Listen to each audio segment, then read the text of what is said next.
میرے چینل کو سبسکرائب کریں اور بیل آئیکن پہ کلک کریں تاکہ آپ کو میری آنے والی نئی ویڈیوز موصول ہو سکیں اور یہ بالکل فری ہے۔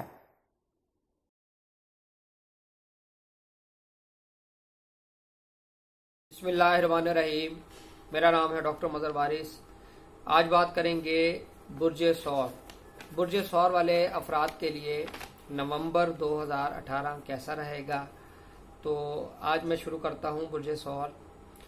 برج ثور والے افراد کے لیے سب سے اچھی اور اہم بات نظر آ رہی ہے کہ جن لوگوں نے قرض لیا ہوا ہے ان کو قرض واپس کرنے میں آسانی ہوگی، اسباب پیدا ہوں گے، ان کو فائنینشیل سپورٹ ملتی نظر آ رہی ہے۔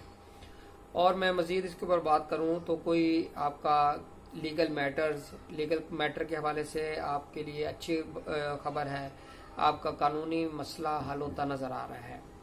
لیکن اس مہینے میں احتیاط کی ضرورت یہ ہے کہ آپ کو کسی سکینڈل کا سامنا کرنا پڑ سکتا ہے، تو اس حوالے سے آپ نے احتیاط کرنی ہے تاکہ آپ کسی بھی قسم کے سکینڈل میں نہ پھنس سکیں۔ کاروبار میں آپ کے لیے اچھا ٹائم ہوگا، کاروبار میں ترقی ہوتی نظر آ رہی ہے، آپ کو گین ہوگا، منافع ملے گا۔ شادی کے حوالے سے اگر دیکھا جائے تو شادی کے حوالے سے بھی اچھا ٹائم ہوگا، شادی ہوتی نظر آ رہی ہے، اور آپ کا جن کی شادی نہیں ہوئی ان کا پرپوزل آ سکتا ہے، انگیجمنٹ ہوتی ہوئی نظر آ رہی ہے۔ شریک حیات کے حوالے سے بہت اچھا ٹائم نظر آ رہا ہے اور وہ آپ کو سپورٹ کرتی نظر آ رہی ہے، تو اور کاروبار میں بھی آپ کو بہت زیادہ فائدہ ملتا نظر آ رہا ہے۔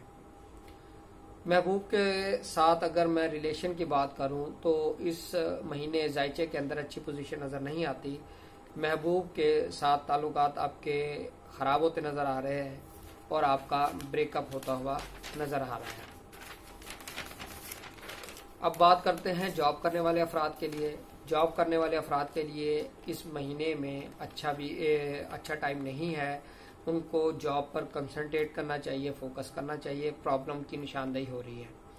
اور صحت کے حوالے سے آپ کی صحت اچھی ہوتی نظر آ رہی ہے، ریکوری نظر آ رہی ہے، کوئی ایسا سیریس ڈیزیز ہے تو انشاءاللہ آپ اس سے ریکور کریں گے۔ اور اگر آپ کوئی کنٹریکٹ سائن کرنا چاہتے ہیں تو وہ اپنے لیگل ایکسپرٹ سے کنسلٹیشن کے بعد آپ اس کو سائن کریں، اور ورنہ کسی قانونی پرابلم کا آپ کو سامنا کرنا پڑ سکتا ہے۔